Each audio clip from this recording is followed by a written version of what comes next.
When was the last time you consciously made an effort to support a business for a specific reason other than, say, cost of a product, whether it be a local business or a small business? Well, it is Black History Month, and Black business leaders say their Idaho owners, they need support just like any other. Data from Pew Research Center shows Black people own 3% of American businesses. This was 2020 data. It's a pretty small number, considering, well, they're a group that makes up 12% of the country. And we don't even know what it looks like in Idaho, since the Gem State is among a handful that didn't contribute any data to this study. But we do know Black-owned Idaho businesses are a tight-knit community. Historically, they're only made possible by support, right? And they only exist today because of that same continued support. Here's Andrew Bartline. It can be tough to keep the lights on at any business. Yeah, it is. It can be. It can be. Trish Walker pins it down to one word. We all need support, support, support, support. A lesson learned from a life lived. I'm a fifth-generation Idahoan. I lived in a redlining district, but I didn't know that I was considered a poor individual or I lived on the wrong side of the tracks or anything, because I had so much support. I had my great-grandparents and I had my grandparents, and there was nobody in our community that ever went hungry. We never went without.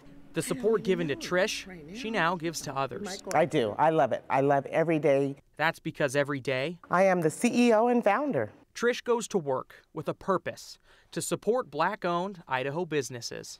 Why did you decide this is an organization that needs founding in the first place? I wanted to do more for my community and more for the Black community in Idaho, and business just made sense.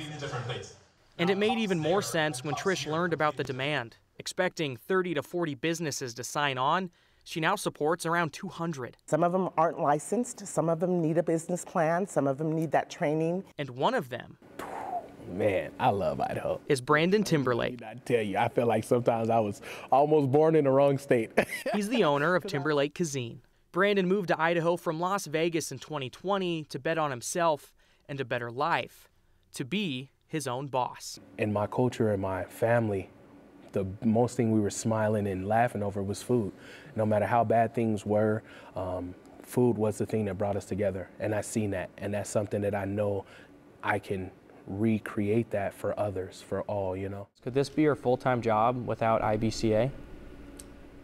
Honestly, I'm not going to say yes right now. You're just doing what you need to do to make sure that your family survives.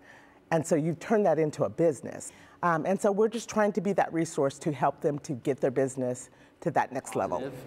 We all need support. Also to help you to get to where to get out of that mindset so you can be the next person to help somebody else up. So I think that's pretty dope in itself. Support works. Yeah, and all kinds of support. Support. It can be handed down too. That's the tradition behind Trish's family. It's been so valuable for our community. And the backbone of her very own Black-owned business. That same support, that same connection. I love it. I love everything about it. Trish's business is called the Idaho Black Community Alliance, IBCA. She started that organization in 2021 because, as she said, she saw a need. She doesn't know exactly how many Black-owned businesses are in Idaho, but she says she works with around 200. And that story, Brian, is really cool how it kind of comes full circle in a sense that as a kid growing up in an area that was redlined, she didn't know that because she had a good family, a good structure, and it allowed her to be successful in her life.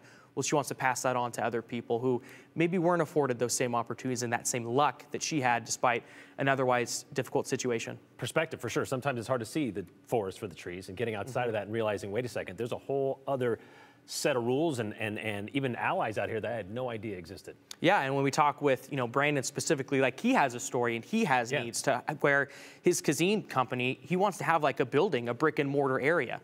Well, he needs support to make that happen. People going to his business, supporting his business, things of that nature. And then you think about it, well, that's one of 200 stories, and that's just the ones that we know of.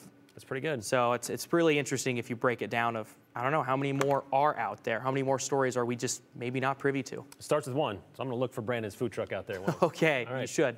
Thanks, Andrew.